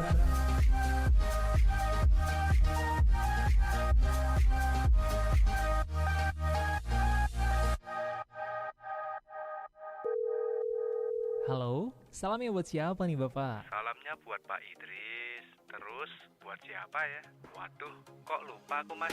Pengen hafal nama-nama warga RKB?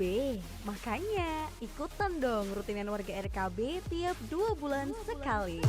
Catat tanggalnya ya, Jumat 26 Desember 2025 mulai jam 1 siang di rumahnya Mas Ribut Ahwandi, Kuripan Lor Gang 3 nomor 17. Kumpul warga RKB, banyak hikmahnya.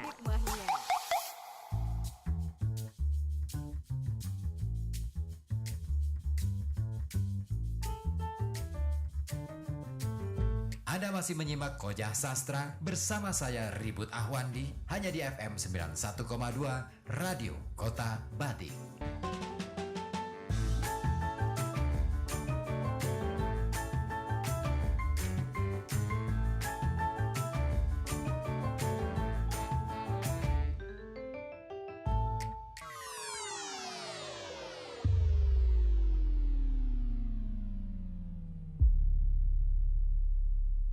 Y'all get ready to put y'all up on something, man.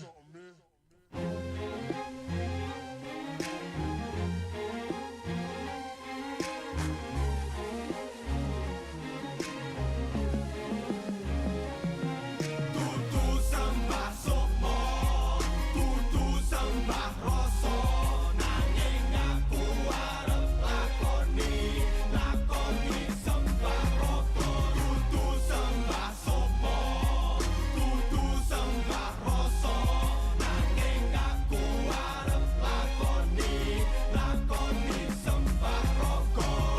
Ragaku iki sukmaku, ragaku iki rasaku, kowe kena orang gugu ning aja maido. Aku sukma iku semar, rasa iku samar, dadi wong sing sabar, aja waton sangar. Ning aku ra bakal tekan liwat dalan samar. Mergo kahanan saiki rekoso diudar. Yen aku ora terkenan ragaku sing kasar. Lan uga tansah kelingan tinemu ing nalar. Ragaku dudu pepalang lan dudu alangan. Mula ragaku tak eman jaga kastarasan. Ragaku iku dalaning kaya kasampurnaning dudu kasampurnan urip kang nyembah kadonyan. Kudu sembah somo, kudu sembah rasa. Nanging aku arep lakoni sembah roko. Kudu sembah somo, kudu sembah rasa. Nanging aku arep lakoni sembah roko. Alus sing sukmaku coba tak rogoe supaya bisa ngroko kepiye carane. Yo iku dadi rogoe ning kene. Rogo sukma dadi rogo yo iku tegese. Rogo sok kesasar kudu wani sabar. Agal kasar sabar kudu wani badar. Rogo cilik ringkih aja sok kumete. Kudu ngati-ati ben ape wekasane. Sukma arep tak rogo sing tak trimo. Aja do seneng koro lan tumindak curiga. Kareping rogo sukma malah nemoni rogo. Yo wis ora apa-apa, kuwi tetep tak lonto. Sembah sukma, kudu sembah rasa. Nanging aku arep lakoni sembah rogo. Kudu sembah sukma, kudu sembah rasa. Nanging aku arep lakoni sembah rogo. Asor sing tegese gak ada masoran. Sukma sing ngaluhur sukmaning kamulyan. Bakal luhur mulya yen iso legowo. Ora bakal mulya yen mungdo sulaya. Dalan kamulyan nirek kadonyan. Jo nganti doyan rugi ning liyan. Rasa dipengin, rasa dipangan. Golek katresnan kaya kaswargan. Tak rogo sukmaku tak trimo ragaku yo iku aku lan nepsuku. Aku nemu sukma sing terkena rogo. Yo kuwi sajane sejati ning rasa. Sembah sukma, kudu sembah rasa. Nanging aku arep lakoni sembah rogo. Kudu sembah sukma, kudu sembah rasa. Nanging aku arep lakoni sembah rogo. Kudu sembah sukma, kudu sembah rasa. Nanging aku arep lakoni sembah rogo. Kudu sembah sukma, kudu sembah rasa. Nanging aku arep lakoni sembah rogo.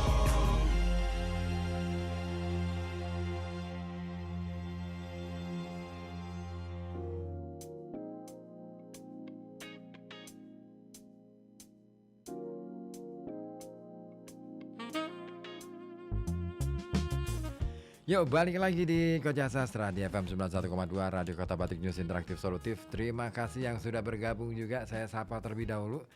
Yang sudah masuk lewat WA di 0855420912 ada Pak Abbas di Comal. Assalamualaikum, nyemak sambil kuliah jurusan sastra nih. Agar tambah wawasan katanya. Wawasan Alhamdulillah literasinya. ya, semoga bermanfaat. Iya, jadi gitu Pak Abbas, apa ya? Ketika kita sebenarnya akan jauh lebih menarik lagi kalau Pak Abbas nih ya sempat membaca langsung naskah yang kita bahas Ratu Langreh. Nah, sambil akhirnya kita bisa jadi tahu bahwa oh ternyata orang Jawa itu sejak dulu kala sudah kasih wanti-wanti tentang kehidupan di era saat ini dan mungkin di kemudian hari gitu kan.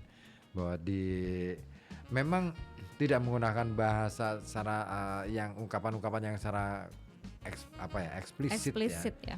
Sangat-sangat apa istilahnya sangat-sangat implisit, sangat-sangat halus. Jadi orang barangkali inilah pentingnya belajar sastra itu sebenarnya. Kita akan ngomong tentang sejauh mana kita bisa bertata krama, meninggikan moralitas, etika. Sekali meskipun sebenarnya kita tahu tapi tidak langsung disampaikan secara terbuka. Iya, karena pada waktu itu ya orang yang bersastra itu memang kaum priai ya. Orang dengan high value, karena sastra itu kan berarti susastra ya. Berasal dari kalimat yang indah gitu kan, tidak semua orang bisa mengungkapkan hal itu. Ibaratnya seperti ini deh, seperti kalau saya biasa contohkan itu Didi Kempot ya. Mau bilang hujan itu kan nggak orang ngomong udan, tapi banyu langit. Nah seperti itulah banyak konotasi-konotasi. Seperti halnya di Serat Ulang Reh ini kan tidak bicara secara langsung gitu ya, tetapi menggunakan simbol-simbol dengan kalimat-kalimat yang ya sebenarnya relevan dengan sekarang gitu, meskipun dibuat ya dan jauh itulah, silam. Dan aku ngerasa bahwa itulah keunggulan sastra. Dia tidak berbeda dengan saya tidak sedang membedakan atau membandingkan karya yang lain ya. Karya jurnalistik misalnya, karena karya jurnalistik ini kan harus gamblang, terbuka ya kan. Tetapi akhirnya berbeda dengan karya sastra yang istilahnya dia berlapis-lapis.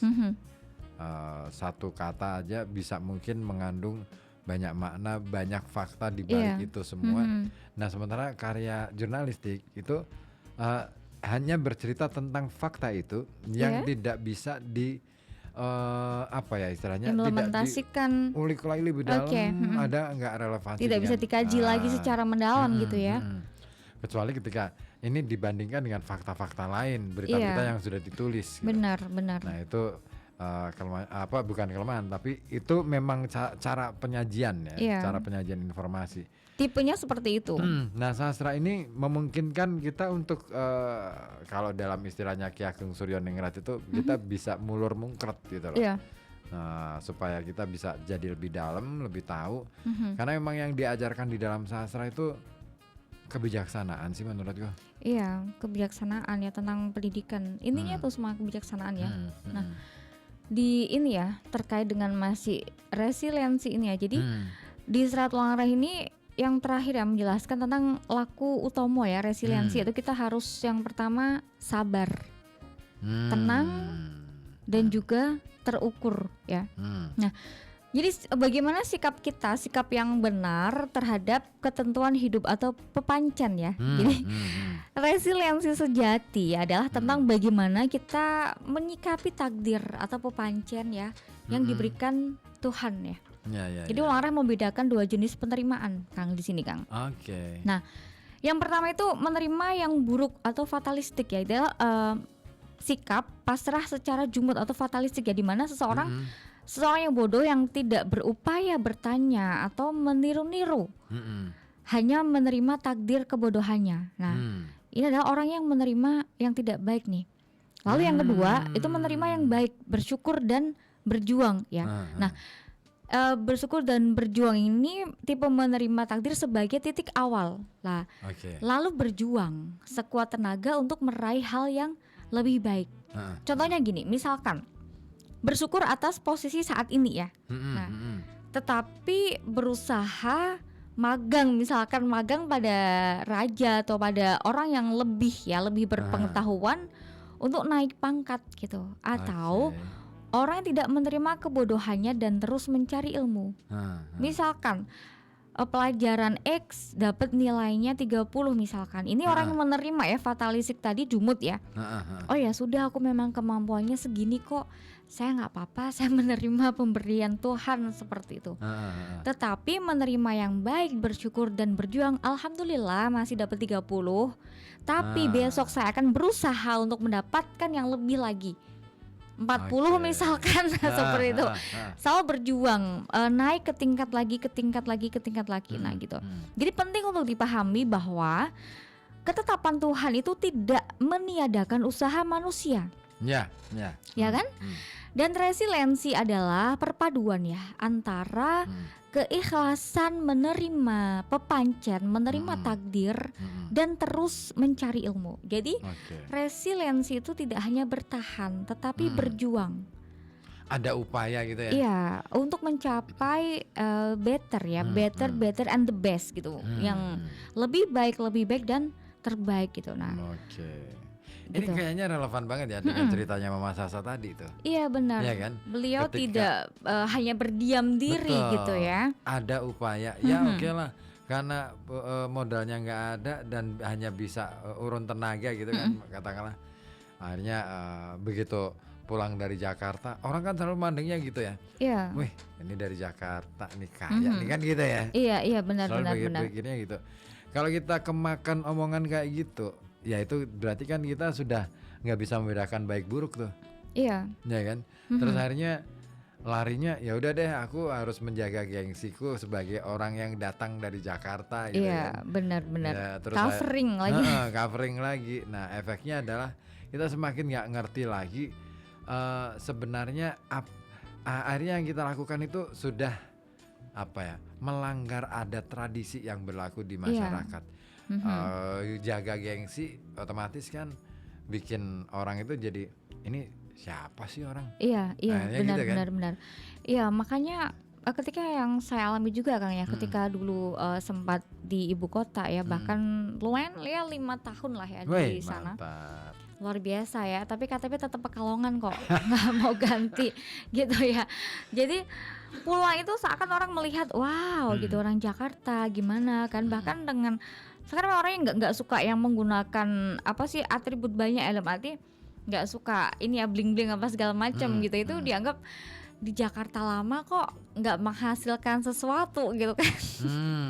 Memang seperti apa, kita harus menjaga kewarasan kita ya, bahwa hal seperti itu bukan untuk ditunjukkan atau ditampakkan gitu, tetapi cukup menjadi kita menikmati secara pribadi saja itu lebih cukup. Nah itu dia sih Kang. Itu yang lebih lagi sebenarnya laku utama di sini lebih ke sabar ya, rereh dan ririh ya. Jadi untuk mencapai resiliensi dan menghindari kesalahan ya, terutama saat berada dalam posisi tertekan ya, kita dianjurkan untuk menjalankan segala pekerjaan dengan laku utama itu tadi ya, sabar, tenang dan terukur ya, tidak gerusa-gerusu, tidak termakan omongan orang lain. Kadang orang sedang dalam posisi yang tidak ideal ya, sedang di bawah ya. Roda itu sedang berputar, sedang tidak ngenakin bagian kita sedang tertekan, itu banyak orang nyaranin kadang ya. Kadang orang seakan peduli. Tapi kita harus cek lagi bener peduli atau enggak gitu. Katanya 80% orang itu hanya penasaran. Iya. Ya kan 20% seakan peduli. Nah, berarti siapa yang peduli? Nggak ada dong sebenarnya. Nah, itu tadi. Yang bisa menyelamatkan kita itu adalah diri kita sendiri. Betul. Kebahagiaan kita adalah tanggung jawab kita sendiri, bukan orang lain. Karena kalau ngomongin soal kepedulian ya, orang mesti mikir deh, aku aja belum bisa gitu loh, belum bisa ngapain, masih banyak hal yang perlu saya yang perlu saya upayakan. Masa sih saya harus mengorbankan diri untuk orang ini? Kan Iya gitu. benar. Ya, jadi orang yang rereh, riri ya kadang mungkin kalau bahasa orang Pekalongan tuh kan, orang Pekalongan tuh rada unik ya bahasanya, mbut gitu lah ya. Kalau saya lebih menyebutnya sebagai makhluk halus kali ya. Jadi rereh riri itu bukan diartikan seperti itu ya, bukan berarti lamban atau lambat, tetapi lebih ke melakukan pekerjaan itu tanpa gerusa-gerusu ya, tanpa tergesa-gesa. Jadi sikap ini sangat penting ya, karena ada penangkal dari nafsu angkuh dan tergesa-gesa, dan yang membuat seseorang lupa daratan saat mencapai kedudukan ya, atau menghadapi tekanan gitu. Biasanya orang tertekan, lalu dia langsung serantal gitu, lari aja gitu. Mestinya harus, kalau kita ini harus dibikin mappingnya dulu ya, grand design-nya mau seperti apa. Ada blueprint dulu ya. Iya, harus. Benar. Kadang nggak mau sabar ya, maunya yang sat-set aja, yang instan. Padahal yang instan itu katanya berbahaya, kata Pak Dokter gitu ya. Kita harus menghindari ya. Betul. Back to nature gitu ya. Kembali ke rebusan-rebusan gitu katanya ya. Kayak gitu sih Kang. Jadi lebih ke mungkin kita bisa mulai dari membangun kepercayaan ya, dan memberikan keuntungan kan berupa pengalaman tuh. Ya pengalaman, karena pengalaman itu mengajarkan kita banyak hal gitu ya. Oke. Wah, ini nggak terasa. Kita cuman punya sisa waktu 5 menit. Iya, 5 Mau menit lagi. dimaksimalkan? Boleh atau ada yang bergabung juga nggak apa-apa Kang, barangkali ada yang ini ya. Aku mau sapa dulu ini yang sudah gabung juga lewat WA. Ada Mas Seno ya yang mantau kita dari depan pagar RKB karena di mana Mas Seno? Di warung seblak itu loh. Oh, halo Mas Seno. Barangkali sih ada salam kenal. Itu Mas Seno itu selalu setia nyetel kita ya. Dari beliau mulai buka warungnya sampai mulai tutup. Dasar ya. Wow, luar biasa. Jadi dan detailnya tuh nggak cuman kecil ya volumenya, tapi semua orang yang lalu lalang di Jalan Kurinci ini bisa dengar. Dan orang ini lagi nyeblak gitu ya. Depan ini banget ya Kang ya? Iya, pas persis tuh yang ada tenda itu. Oke. Hai, sukses selalu ya Mas Seno ya. Nah, kayaknya kita sudah dulu deh. Boleh. Ya.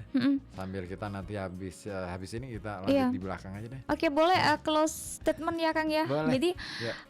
Jadi serat ulang reh ini anggap aja nih jadi panduan atau navigasi lah ya di lautan badai digital gitu. Meskipun teman-teman tidak mempelajari secara detail ya, tetapi apa yang kita nih apa yang sedang Kang Ribut bahas malam ini setidaknya bisa memberikan masukan ya, insight bagaimana kita bisa bertahan lah di era digitalisasi sekarang ini ya. Jadi kitab Ulang Reh ini bukan sekadar kitab klasik ya, melainkan bisa menjadi panduan holistik ya, holistik untuk menyeimbangkan antara intelektualitas, spiritualitasnya juga dapat dan juga karakter di tengah hiruk pikuk dunia.